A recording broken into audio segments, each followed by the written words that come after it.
की खबर में आप सभी का स्वागत है। मैं हूं आपके साथ मिशा बाजवा चौधरी। बुलेटिन में आज आपको दिखाएंगे बीजेपी ने बिहारी बाबू का काटा टिकट।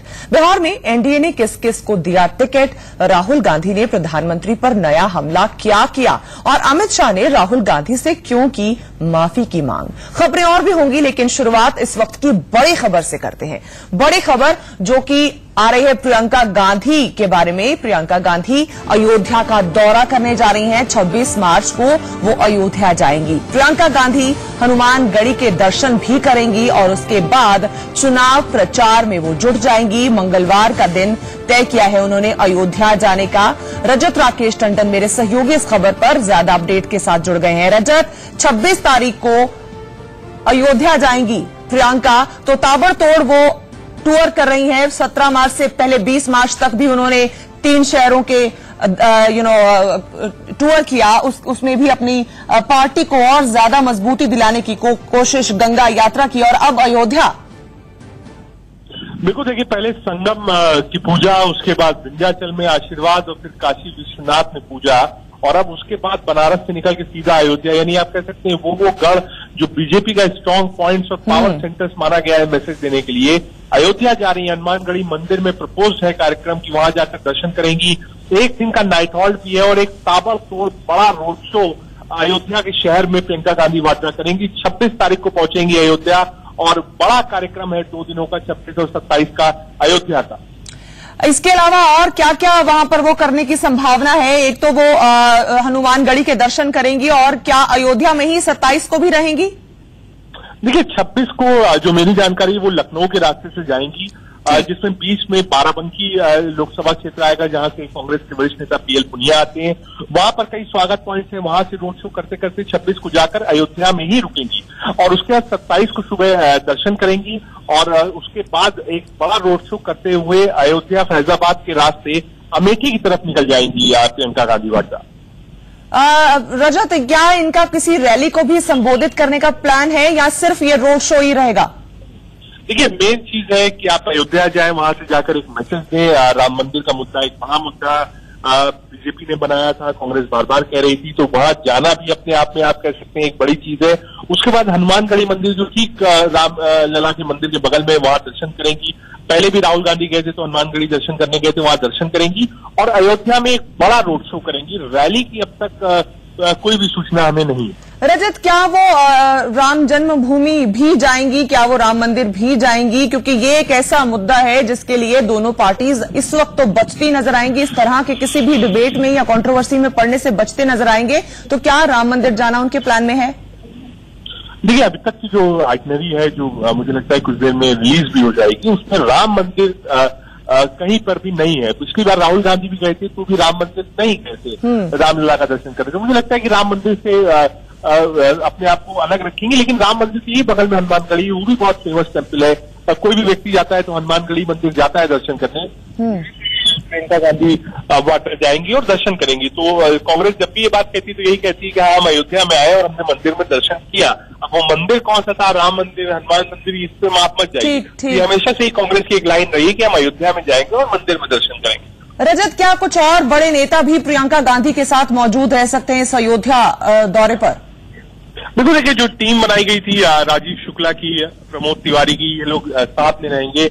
साथ ही साथ जो स्थानीय लोग होते हैं, अगर वो बाराबंकी जाएंगे तो पीएल पुनिया राज्यसभा के सांसद हैं, उनके बेटे को टिकट मिला है बाराबंकी से, तो वो प्रचार के दौरान साथ होंगे। जैसे ही आप बाराबंकी से आगे बढ़ेंगी, फैजाबाद अयोध्या की तरफ आएगी, वहां से पूर्व प्रदेश अध्यक्ष कांग्रेस के आते हैं निर्मल खत्री, जिनका टिकट डिक्लेयर हो चुका है, कांग्रेस के कैंडिडेट है, वो साथ में रहेंगे। ठीक है रजत, यानी जैसे जैसे वो रोड से गुजरेंगी उनके साथ काफिला जो है कांग्रेस के नेताओं का बढ़ता चला जाएगा। बहुत बहुत शुक्रिया इस पूरी जानकारी के लिए।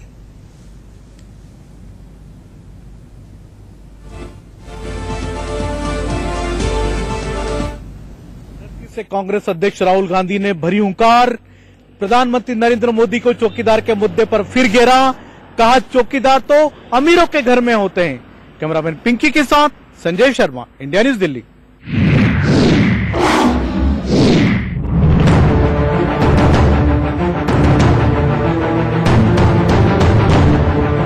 लोकसभा चुनाव के प्रचार के लिए बिहार के पूर्णिया पहुंचे राहुल गांधी ने रंगभूमि मैदान से पीएम मोदी पर तंज कसा। 2014 में गरीबों के खाते में 15 लाख डालने के वादे की याद दिलाई। पहले की तरह चौकीदार वाले बयान पर हमला बोला। 2014 में नरेंद्र मोदी जी प्रधानमंत्री बने, बहुत लंबे लंबे वायदे किए थे। 15 लाख रुपए हर बैंक अकाउंट में डाल दूंगा। अब कहते हैं हम सब चौकीदार।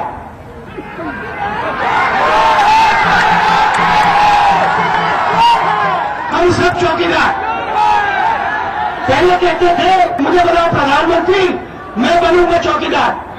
अब कहते हैं हम सब चौकीदार, पूरा देश चौकीदार। आपने कभी किसान को अगर देखा जिसमें चौकीदार खड़ा होता है? अमीर लोगों के घर में दिखाई देता है। राहुल यही नहीं रुके, बिहार की जनता से बीजेपी और आरएसएस से सावधान रहने की भी अपील। खबर की खबर यह है कि प्रधानमंत्री मोदी के मैं भी चौकीदार अभियान को कांग्रेस ने अपना चुनावी मुद्दा बना लिया है।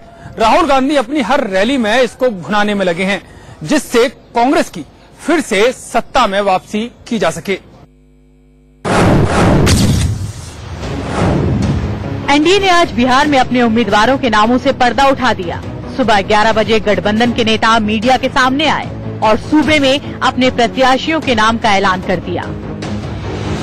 पटना साहिब से शत्रुघ्न सिन्हा का टिकट काटकर कानून मंत्री रविशंकर प्रसाद को दे दिया गया। बेगूसराय से गिरिराज सिंह को उम्मीदवार बनाया गया है।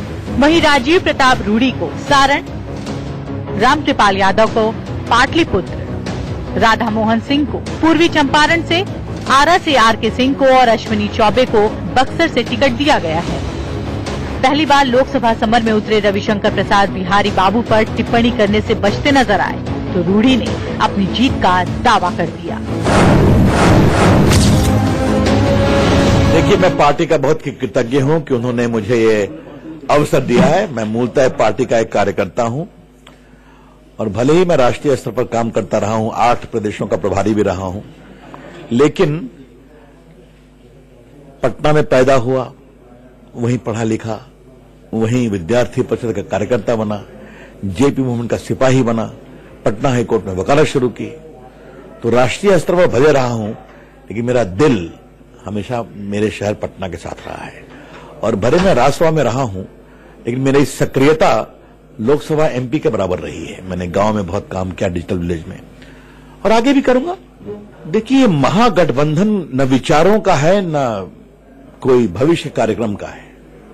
इसका एकमात्र लक्ष्य है कि रोको मोदी जी। आज मुझे वहां से फिर से दोबारा चुनाव लड़ने का मौका मिला है और मैं सबको आभार व्यक्त करना चाहूंगा, अपने कार्यकर्ताओं को। इस विश्वास है कि जो बिहार में जिस प्रकार से 40 के 40 सीटों का एक साथ, यही अपने आप में प्रमाणित करता है कि 40 की 40 सीटें पूरे समझौते के साथ एनडीए का घोषणा हुआ, जिसमें हमारे साथ रामविलास पासवान जी की पार्टी है, माननीय नीतीश कुमार जी जो बिहार के माननीय मुख्यमंत्री हैं, जनता दल यूनाइटेड है, और भारतीय जनता पार्टी है। जिस एकजुटता के साथ एक मंच से ऐलान किया गया है, यही एक बड़े समझौता को इंगित करता है और ये दर्शाता है कि जिस साझेदारी के साथ बिहार में हम चल रहे हैं, आज 40 की 40 सीटों पर जीतने से कोई ताकत एनडीए का नहीं रोक सकता है। जेडीयू की बात करें तो अहम उम्मीदवारों में राजीव रंजन सिंह को मुंगेर, महाबली सिंह को काराकाट और चंद्रेश्वर प्रसाद चंद्रवंशी को जहानाबाद से टिकट दिया गया है।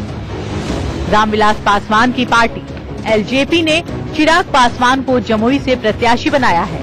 हाजीपुर से पशुपति कुमार पारस और वैशाली से वीणा देवी को टिकट दिया गया है। खबर की खबर ये है कि बिहार में सीटों का बंटवारा एनडीए के लिए आसान बात नहीं थी। आरएलएसपी के साथ छोड़े जाने के बाद एलजेपी ने भी अपने तेवर दिखा रही थी। ऐसे में अलायंस कोई गलती नहीं करना चाहती थी जिससे चुनाव में गलत असर पड़े। एयर स्ट्राइक पर सैम पित्रोदा के बयान पर राहुल गांधी मांगे माफी। ये मांग किसी और ने नहीं की, बल्कि बीजेपी के राष्ट्रीय अध्यक्ष अमित शाह ने की है। इतनी बात को इतनी बड़ी बना देना हमारी तो समझ में नहीं आ रहा है। कोई आपत्ति नहीं है, देश की जनता इसको जानती है। बस प्रधानमंत्री बना दो। सैम पित्रोदा के सबूत मांगने वाले बयान पर घमासान थम नहीं रहा। आज बीजेपी अध्यक्ष अमित शाह ने राहुल गांधी पर हमला बोला। कांग्रेस के ओवरसीज अध्यक्ष के बयान को शहीदों का अपमान करार दिया। ये उनकी परंपरा है। कई सालों से, 3 दशकों से कांग्रेस ने अपीसमेंट का बीज इस देश के अंदर बोया है। हमें इसमें कोई आपत्ति नहीं है, देश की जनता इसको जानती है। परंतु वोट बैंक की राजनीति क्या देश हित से ऊपर हो सकती है? वोट बैंक की राजनीति शहीदों के खून के ऊपर हो सकती है? वोट बैंक की राजनीति क्या शहीद परिवारों के दुख के ऊपर हो सकती है? इसका भी जवाब कांग्रेस पार्टी के अध्यक्ष ने देना चाहिए। एक कांग्रेस अध्यक्ष श्री राहुल गांधी की रणनीति का हिस्सा है वोट बैंक की ओछी राजनीति, तुष्टीकरण की राजनीति, इर्द गिर्द से लोगों से कराते रहो, बयान से किनारा करते रहो, देश हित के ऊपर वोट प्राप्त करने की राजनीति करते रहो। मैं मानता हूं कि देश की जनता इसको अब समझ चुकी है और कांग्रेस अध्यक्ष ने स्वयं इस बयान के लिए माफी मांगनी चाहिए, देश के जवानों की माफी मांगनी चाहिए, देश के सुरक्षा बल और सेना की माफी मांगनी चाहिए और देश की जनता की भी माफी मांगनी चाहिए। वहीं कांग्रेस की ओर से सैम पित्रोदा के बयान को निजी बयान बताया जा रहा है। हालांकि बीजेपी पर सवालों की बौछार का सिलसिला जारी है। पुलवामा उग्रवादी हमला मोदी सरकार की राष्ट्रीय सुरक्षा और इंटेलिजेंस फेलियर की सबसे बड़ी 70 साल की चूक है। मोदी जी ने इसका जवाब क्यों नहीं दिया? पुलवामा उग्रवादी हमले के समय जब पूरे देश में मातम मना था, चूल्हे नहीं जले थे, तो मोदी जी फोटो खिंचवाकर टेलीविजन की और पिक्चर बनाकर शूटिंग क्यों कर रहे थे कॉर्बेट नेशनल पार्क में? सच्चाई यह है कि नफरत, बंटवारे और राष्ट्रहित को आघात पहुंचाने की राजनीति अगर कोई करता है तो वो नरेंद्र मोदी जी और भारतीय जनता पार्टी है। खबर की खबर यह है कि इन लोकसभा चुनाव में सियासी पार्टियों ने पुलवामा हमले को भी एक मुद्दा बना दिया है। जहां सरकार सेना के शौर्य पर अपनी पीठ थपथपा रही है, वहीं कांग्रेस सबूतों का राग लाप रही है। होली के त्योहार पर मध्य प्रदेश के रतलाम से आई ये तस्वीरें परेशान करने वाली हैं। दहकते अंगारों पर क्यों दौड़ते हैं लोग, देखिए ये रिपोर्ट। इन दहकते हुए अंगारों पर चलते लोगों को देखकर आप सोच रहे होंगे कि 21वीं सदी में रहते हुए हम कौन से जमाने की परंपरा को निभा रहे हैं। ये एमपी के रतलाम की तस्वीरें हैं, जहां होली के दिन इसका आयोजन किया गया। यहां कई कस्बों में ये मान्यता है कि दहकते अंगारों पर पांव रखकर जो मन्नत आप मांगते हैं वो पूरी हो जाती है। कुछ लोग अपनी मन्नतों के पूरा होने पर तो कई लोग आस्था के नाम पर इस दहकते शोलों पर से गुजरते हैं। दावा तो ये है कि किसी भी शख्स को इस आग से कोई नुकसान नहीं होता, लेकिन यहाँ मौजूद लोगों में बड़ी तादाद महिलाओं और छोटे बच्चों की भी होती है और हर पल एक हादसे का डर सताता है। खबर की खबर यह है कि 21वीं सदी में हिंदुस्तान की ऐसी तस्वीरें बदलने की कोशिश तो बहुत से समाज सुधारकों ने की, लेकिन आज भी बहुत बड़ी जमात ऐसी है जो परंपरा के नाम पर अंधविश्वास के जाल से अभी तक मुक्त नहीं हो पाई है। उत्तर प्रदेश के मेरठ जिले से शर्मसार कर देने वाली तस्वीर सामने आई है।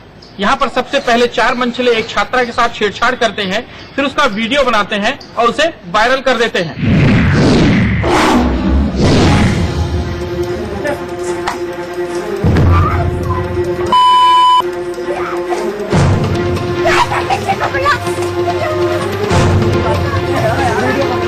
वीडियो इतना शर्मनाक है कि हम आपको दिखा भी नहीं सकते,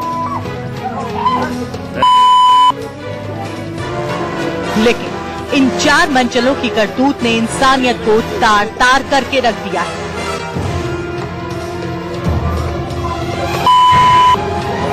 स्कूली छात्रा को ये शोहदे घेरे हुए हैं।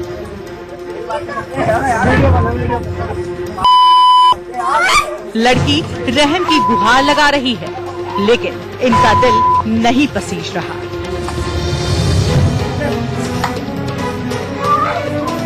जैसे तैसे लड़की इनके चंगुल से भाग जाती है। इस बीच एक आरोपी वीडियो भी बना लेता है, जिसे वो वायरल करने की धमकी देता है।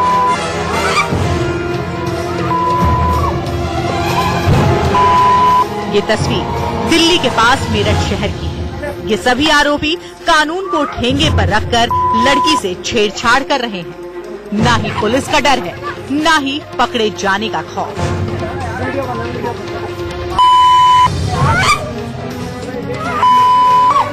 पुलिस भी एक्शन में तब आई जब सोशल मीडिया पर वीडियो वायरल हो गया।